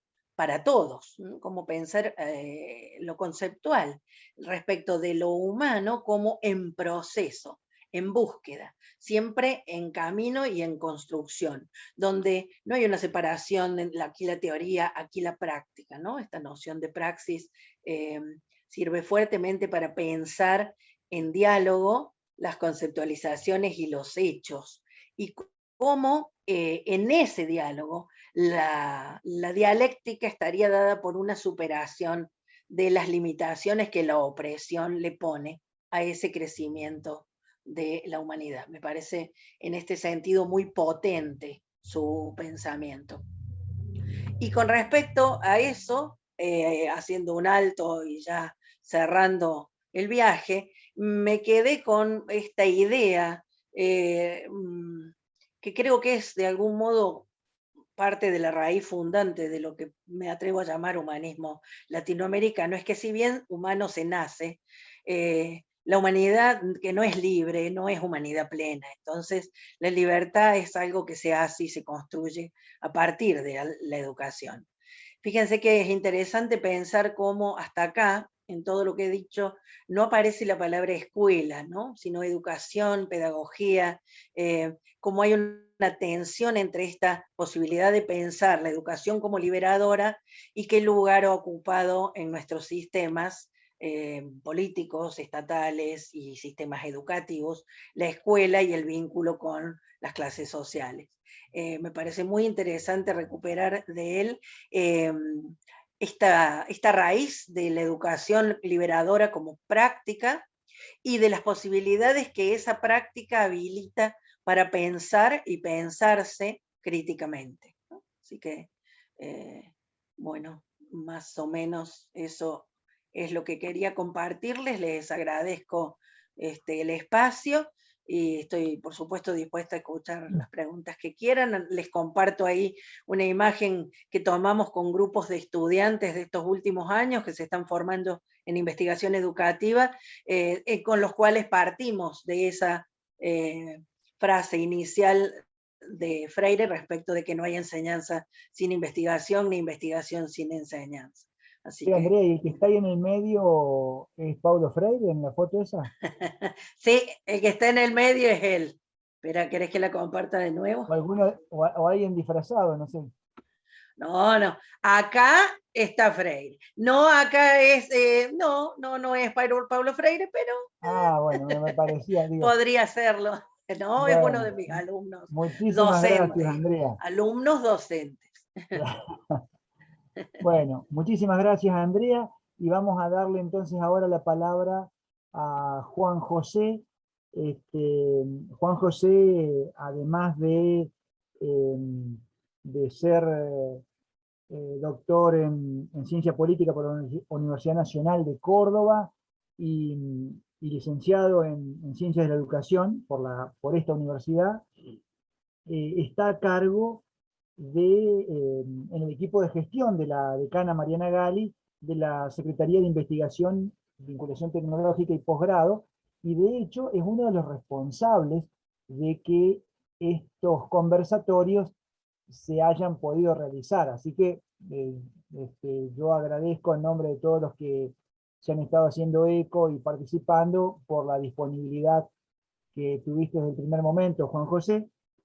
Y para los pocos que no lo puedan conocer, tal vez decir que tiene una trayectoria de más de 30 años en formación docente, que está a cargo como director de la Maestría de Investigación Educativa de esta facultad, y creo que es más que suficiente para decir que estamos contentos de escucharte y que seas quien cierre esta serie de exposiciones, Juan José. Muchísimas gracias por predisponerte también a compartirnos aquí tus reflexiones.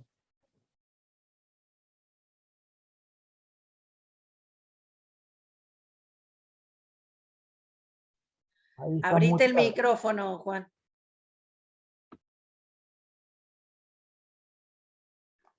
Ahí Ahí estamos, está. ahí estamos. ¿Se escucha bien, Juan Carlos? Perfecto, perfecto. Bueno. Antes que nada, a ver, me gustaría refrescar, vos lo comentaste en el primer encuentro que tuvimos, cómo surgió la idea de hacer estos conversatorios, ¿sí? Allá en la primera reunión de profesores que tuvimos en la facultad, vos hiciste mención a estos 100 años, ¿sí? Y bueno, inmediatamente, a ver, agarramos el guante porque nos pareció una idea maravillosa. Creemos que una facultad de educación no puede prescindir de una reflexión sobre el pensamiento de Paulo Freire, ¿sí?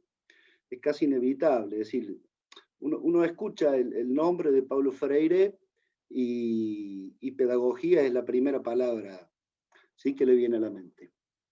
Cuando organizamos estos conversatorios, pensamos en 4 ciclos, ¿sí? El primero que vinculaba a Freire con la educación rural, el segundo que hablaba de Freire y sus posibilidades actuales, este que habla de la antropología en Paulo Freire, y el cuarto que va a tener lugar mañana, que es sobre la vigencia del pensamiento social de Freire, ¿sí? Esta placa que están viendo acá, ¿se está viendo la placa? Sí, Bueno, Juan, se ven perfecto. perfectos. Bien, bueno. Esta placa que están viendo acá es de alguna manera lo que motivó este tercer conversatorio, ¿sí? Digo, entiendo que es imposible reflexionar sobre la educación sin una reflexión antropológica previa. Esto, gracias a Dios, la suerte de ser el último, es que uno puede usar como referencias las lecturas que hicieron los compañeros anteriores, ¿no? Esto Juan lo explicó muy bien cuando abrió este conversatorio, señalando la idea de la antropología como un contexto subyacente a la propuesta pedagógica de Paulo Freire, ¿sí? Y esta antropología tiene un carácter filosófico, tiene un carácter teórico, filosófico, que es el que le da sustento a la propuesta pedagógica que hace Freire, ¿sí? La pedagogía de Freire se sustenta fundamentalmente en esta idea que muy bien mencionó Juan cuando habló del inacabamiento del hombre, ¿sí? Y una vez que queda claro cuál es la importancia de la reflexión antropológica, el por qué tenemos que hablar de la antropología en Paulo Freire, ya nos metemos de lleno en esta cuestión de cuáles son los tópicos más importantes que se desarrollan en esta antropología, ¿sí? Juan también hizo referencia a la idea de historicidad, a la idea de lo social, a la importancia de las referencias al existencialismo, ¿sí? Y Oscar también hizo algunas referencias muy precisas respecto a las influencias teóricas que provienen del ámbito de la filosofía y la antropología filosófica para el pensamiento de Freire, ¿sí? Yo en algunas búsquedas que he realizado ya hace mucho tiempo, he coincidido con estas cuestiones que han señalado los compañeros, ¿no? En la propuesta antropológica de Freire hay una impronta muy fuerte del existencialismo y una impronta muy fuerte del marxismo, ¿sí? Lo que en educación o en pedagogía llamamos teorías críticas, ¿sí? Y dentro del existencialismo, a mí me parece fundamental señalar la impronta que tienen los precursores del existencialismo, ¿no? Es decir, no tanto el mismo Sartre o el mismo Heidegger, sino ir más allá, volver a Husserl y volver a las fuentes de Edmund Husserl como Franz Ventrano, ¿sí? Me parece que Brentano, lo mismo que Elder Cámara, ya habían señalado hace tiempo la idea que Freire después trabaja en relación con la educación, que esta idea de concienciación o concientización, ¿sí? Y en el marco de esta idea es que uno tiene que entender al hombre como un ser en relación con el mundo y un ser en relación con los otros en la historia, ¿sí? La historia y la dimensión de la historia me parece fundamental para entender a Freire, porque yo me preguntaba cuando empezamos esta tarde con la reunión, ¿por qué estamos acá? ¿Sí? ¿Qué es lo que nos mueve, nos convoca? Y alguno de ustedes mencionó por ahí esto de que esta parece ser una reunión de amigos, creo que se fue Juan Carlos, ¿no? Eso me hizo a mí reflexionar y volver inclusive sobre la noción de amistad que plantea Aristóteles, cuando dice que sí, una de las formas de entender la amistad es entenderla como el vínculo que hay entre aquellas personas que tienen algo en común. Si lo pensamos de esa manera, esta reunión es una reunión de amigos preocupados, interesados y movidos por el pensamiento de Paulo Freire, ¿no? Ahora, más allá de este gusto personal que podemos tener todos por Paulo Freire, a mí me interpela un interrogante que es, ¿para qué me sirve hoy Paulo Freire? ¿No? ¿Qué me dice hoy Paulo Freire? ¿Por qué importa hoy el pensamiento de Paulo Freire? ¿Sí? Y creo que acá hay dos claves para leer a Freire. La primera de las claves es decir, Paulo Freire ha perdido vigencia. Paulo Freire ha desarrollado una teoría pedagógica en términos amplios, porque como bien dijo Andrea, no está circunscripta a lo escolarizado, ¿no? Pero ha desarrollado una teoría pedagógica en términos amplios que se nutre de elementos marxistas y elementos existencialistas que de alguna manera han perdido vigencia en el debate filosófico actual. Entonces uno puede ver a Paulo Freire y a los libros de Paulo Freire simplemente como una cuestión anacrónica, como uno lee un dato histórico, ¿sí? Esta es una de las lecturas.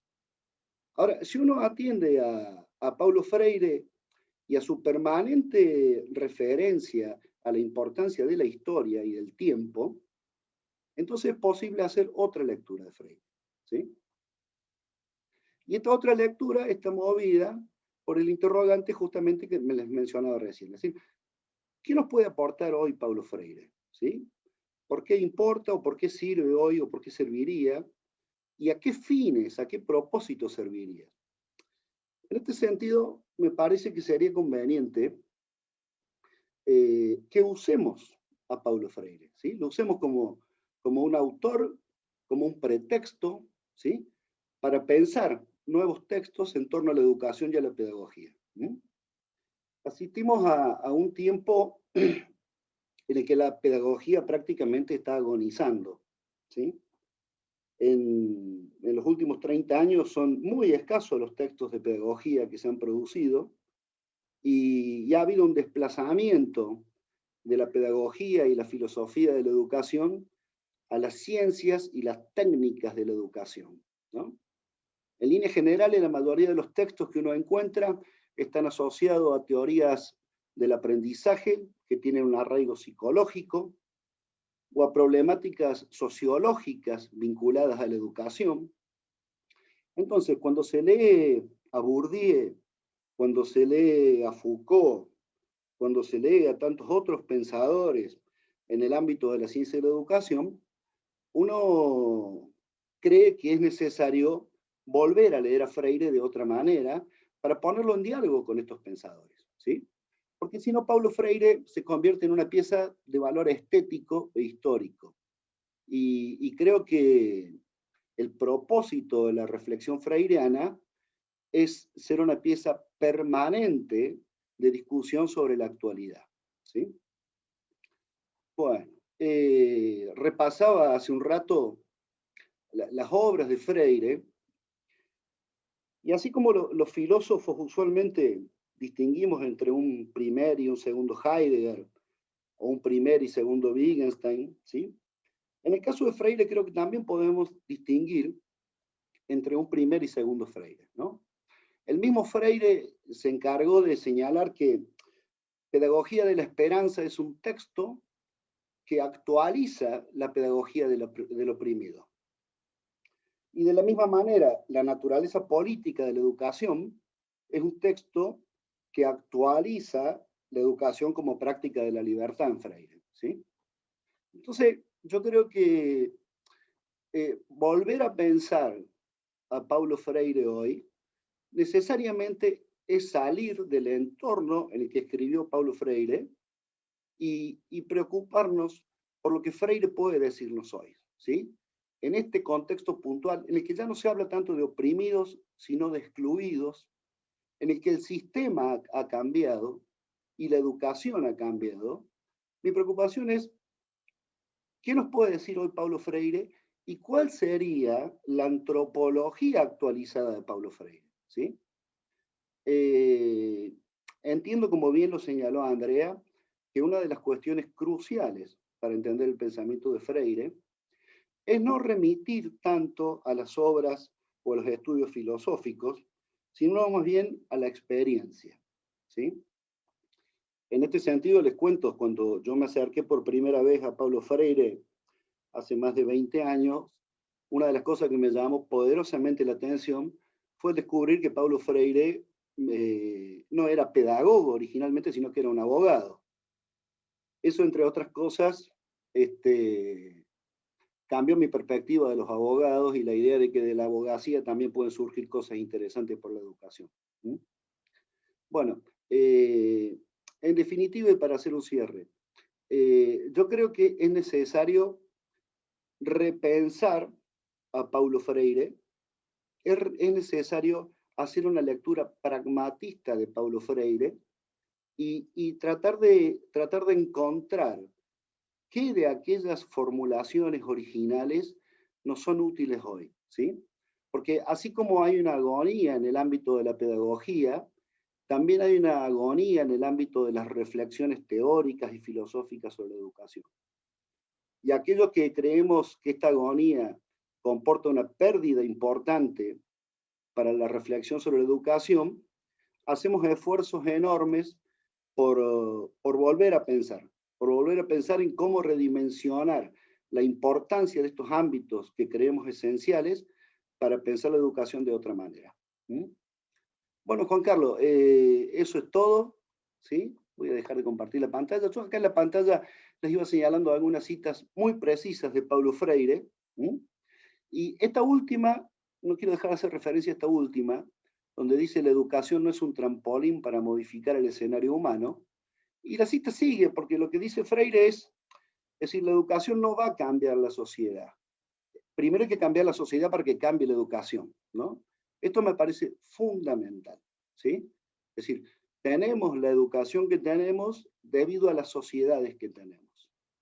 Entonces, usualmente debemos, me parece a mí, repensar la importancia que tiene la educación y los vínculos que tiene la educación con el contexto social en el que se desarrolla la pedagogía.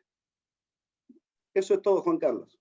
¿Mm? Muchas gracias, Juan José. Qué tema que tiraste, porque es una bomba que estás, en definitiva, estás planteando que hay una dimensión política en el acto de educar, algo fuertemente freiriano, pero que en los últimos años de las salas de profesores y salas de maestras y maestros, profesoras, en todos los niveles de la República Argentina, quedó bastante desdibujado, ¿no?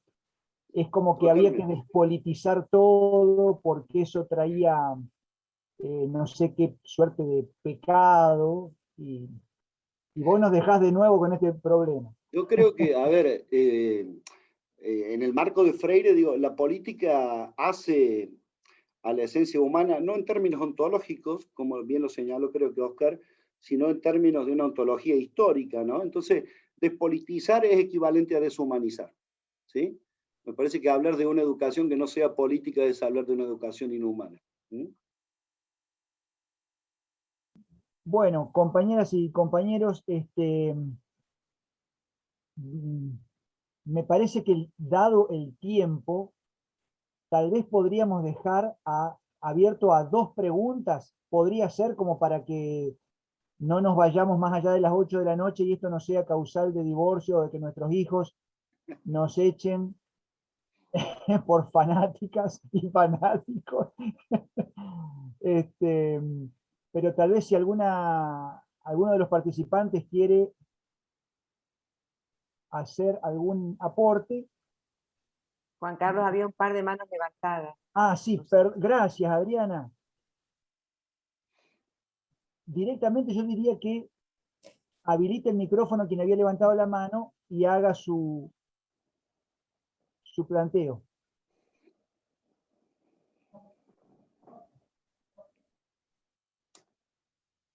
¿Te acordás, Adriana, de quién había levantado la mano? No. Qué macana, che. Les pido mil disculpas. No, acá no. Ya se han bajado las manitas. Sí, yo no logro localizar a la persona que levantó la mano, pero no hay problema si habilitan el micrófono. Gracias, Meli.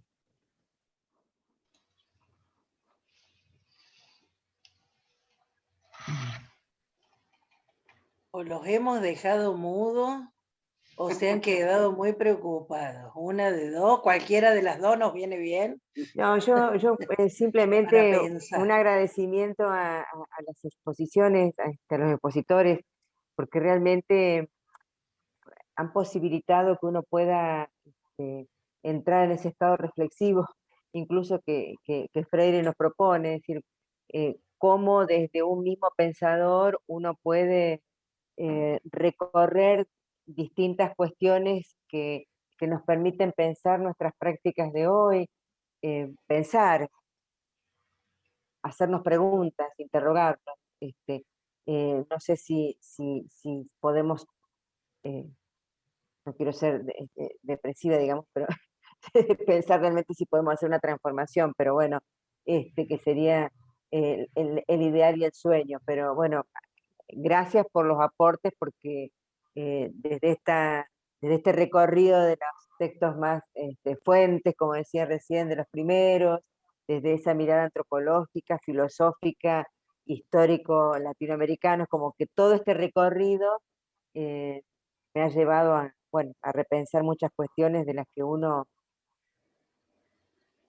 está permanentemente pensando sobre esta cuestión. Nada, simplemente darles gracias, digamos. Gracias, Adriana. Juan Bueno, Carlos, adelante, Juan. yo como cierre nomás de mi participación, vos señalaste muy certeramente de que Paulo Freire, y yo así lo he planteado en mi currículum, ha sido como un contenido transversal desde mi formación hasta que terminé mi vida activa en la escuela, pero que lo sigue siendo aún en mi vida pasiva. Pero aparte de Paulo Freire, en ese caminar de la docencia yo he tenido otros maestros inspiradores de mi estilo docente. Entre ellos, la experiencia de las hermanas Cossettini entre la década del 30 y el año 50, del 35 al 50, en la escuela de Rosario, la conocida como Escuela de la Señorita Olga. Y también la experiencia al final del siglo XIX de Carlos Vergara. Se dice que en la escuela de Paraná prevalecía un poco el pensamiento de Krauss, el krausismo, y que Carlos Vergara fue uno de los máximos representantes del krausismo en la Argentina, con la experiencia que hizo en la primera escuela normal de la provincia de Buenos Aires, en la ciudad de Mercedes. Experiencia que le valió el título del Loco Vergara. En ese libro del Grito Manso hay unas palabras preliminares, no de Freire, sino de quienes presentan el libro, y que en una de las frases dice así: no hay constancia de que haya conocido la obra de los sureños Carlos Vergara, Gesualdo, Luis Iglesias, Olga Cossettini, pero compartió con ellos idéntica pasión por la dignidad de la persona, por la fe en sus posibilidades y por la especial atención dedicada a los relegados del sistema. Esa frase a mí me sirvió como síntesis dentro de que los maestros inspirados de mi estilo tampoco iban tan por caminos tan distintos, a pesar de haber vivido en años tan distintos. Quería compartir esa frase de la relación con los sureños. que aunque no hay constancia de que los haya conocido, todo lo que ha coincidido el pensamiento de Pablo Freire con ellos. Bien, ese Mirá, era es un tema para una tesis de Óscar Pacheco. La fraternidad pedagógica de Gesualdo Sosa y Pablo Freire. Para la próxima, Óscar.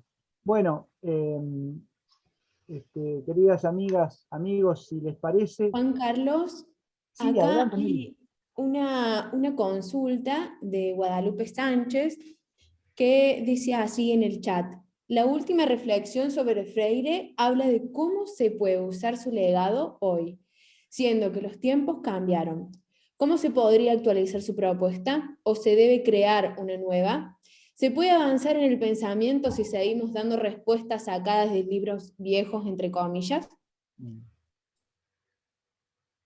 Bueno, a ver, me gustaría decir unas palabras respecto a la pregunta esta que hace Guadalupe, ¿no? El texto este al que hacía referencia Juan recién, A la sombra de este árbol, que es producido en el marco justamente de una charla que dio Freire en San Luis, ¿sí? A mí me llamó poderosamente la atención porque después de leer los primeros textos en los que Freire refiere a Marx, refiere a Sartre, ¿sí? Refiere a Erich Fromm, como bien lo dijo Oscar, en el texto A la sombra de este árbol, Freire refiere a Habermas y encuentra coincidencias interesantes en ese texto entre su perspectiva pedagógica y la teoría de la acción comunicativa de Habermas, ¿sí? Entonces digo, que una persona de más de 90 años, ¿sí? Se reactualice de modo permanente, ¿sí? Con las ideas que están dando vuelta, bueno, me parece que es una invitación, ¿sí? y una propuesta para que nosotros repensemos justamente la posibilidad de leer a Freire en consonancia con estos pedagogos y antropólogos y sociólogos más contemporáneos. ¿Sí? Vos sabés que en una entrevista que le hicieron poquito tiempo después de cumplir 70 años, yo no, debería haber sido relativamente poco después de renunciar a su cargo ahí en San Pablo con Luis Arundina. Él dice, me siento más joven que nunca porque ahora aprendí a discutir. Qué viejo impresionante, ¿no? Me gustaría decir algo más también referido a eso, del debatir y el discutir. Creo que también consideremos a la hora de pensar en el hoy, que también es parte del mito posmoderno respecto de nosotros mismos, que todas las respuestas están del presente hacia el futuro y que el pasado no tiene nada para decirnos. Yo creo que el pasado, bueno, soy profe de historia, discúlpenme que lo reivindique, me sigue pareciendo que es lugar, es fuente donde abrevar para encontrar algunas cosas que siendo valiosas. No me parece que concebir al hombre como incompleto y en búsqueda de libertad sea algo que no sea un problema hoy. Me parece que sigue habiendo alienación, aunque no le digamos así, sigue habiendo desigualdades, aunque no le digamos de la misma manera, ¿no? Opresión, bueno, le decimos de otros modos, pero no es que los problemas desaparecieron, ¿sí? Y algunas de las respuestas en esos libros viejos, sean del siglo XIX, como el que citaba Juan recién, o sea del siglo XX, como son los de Freire, o mucho más lejos, ¿no? En un examen el martes un estudiante me decía, hay un monje medieval que dijo que al chico hay que motivarlo, y estaba alucinado, no podía creer que alguien en el siglo VIII, IX, hubiera hablado de que había que despertar la curiosidad en el niño. Le digo, ¿vieron que a veces los libros viejos no tienen ideas que nos parece que las inventamos nosotros?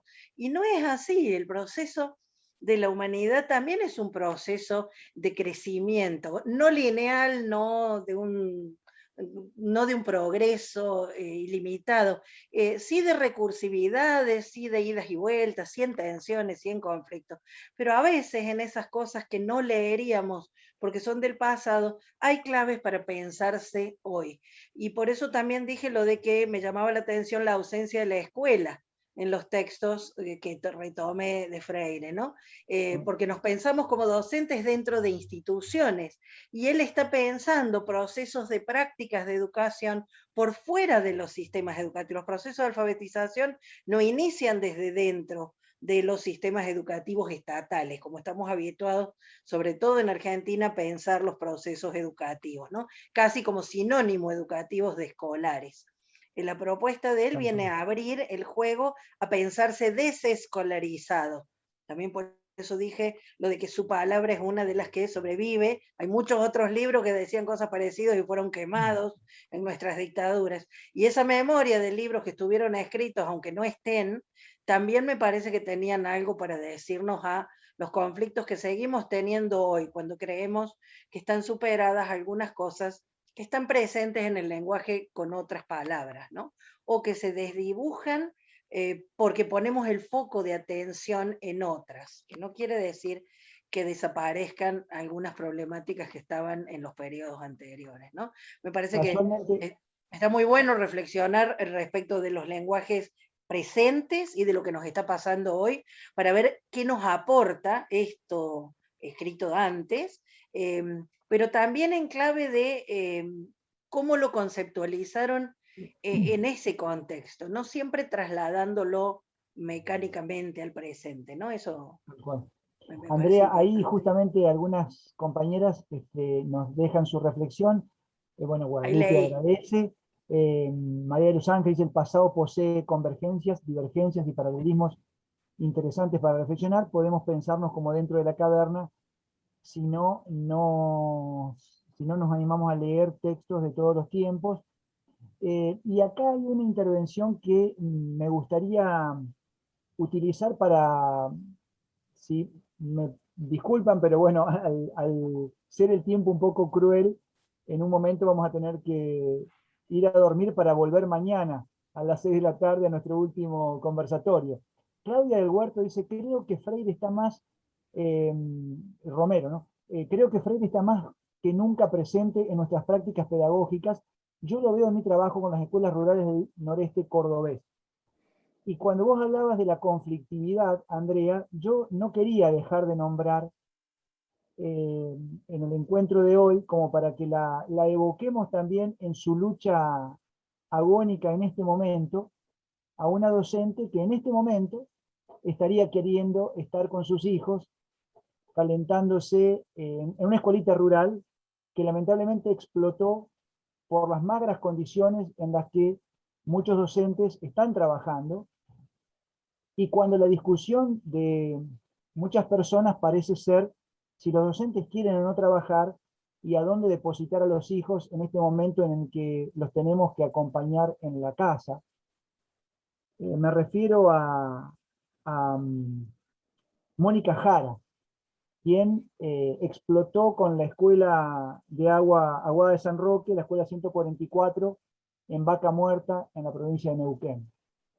Quisiera evocar su memoria y que desde aquí toda la energía que Paulo Freire nos suscita pueda llegar a ella como fuerza sanadora, porque evidentemente es parte de esa conflictividad que todavía le sigue costando la vida, el sudor y la sangre a muchas y muchos docentes ignotos, como decía Claudia, en tantos lugares de la ruralidad o de nuestra periferia. Mañana vamos a contar con el testimonio, entre otras, de Mónica Lungo, de la Fundación Alegría Ahora, en una zona bastante complicada de nuestra querida ciudad de Córdoba. Amigas, amigos, ¿no se enojan si cortamos? Podríamos seguir hasta las 3 de la mañana, pero en mi caso es causal de divorcio, entonces yo le cedo a Meli. ¿Cómo nos vamos a enojar? Bueno, acá en el chat veo muchísimas palabras de agradecimiento, y la verdad que los invitados se han lucido por sus exposiciones, así que reitero los agradecimientos y también reitero el agradecimiento a todos los asistentes de hoy en día. Así que, bueno, un aplauso así de la distancia, un aplauso virtual. Muchas gracias por todos los aportes. Bueno, Gracias. muchas gracias por su Muchas presencia. gracias. Mañana nos Gracias. encontramos Gracias. en el mismo horario. Mañana nos Perfecto. encontramos en el mismo horario, en el último conversatorio. Así que bueno, nos vemos mañana. Meli, vos habías Bueno, dicho que hasta después los van a mañana. subir a YouTube. Excelente, Sí. excelente. Gracias. Correcto. Gracias. Enlaces se los vamos a Muy Mañana. bueno, muy bueno. Gracias, chicos, por la oportunidad, el espacio. Muchas Para gracias, ver hasta reencuentro. luego. Gracias. Hasta Antes mañana. todo. Gracias a todos. Gracias. Muchas Saludos. gracias. Hermoso encuentro. Gracias, hasta mañana. Tal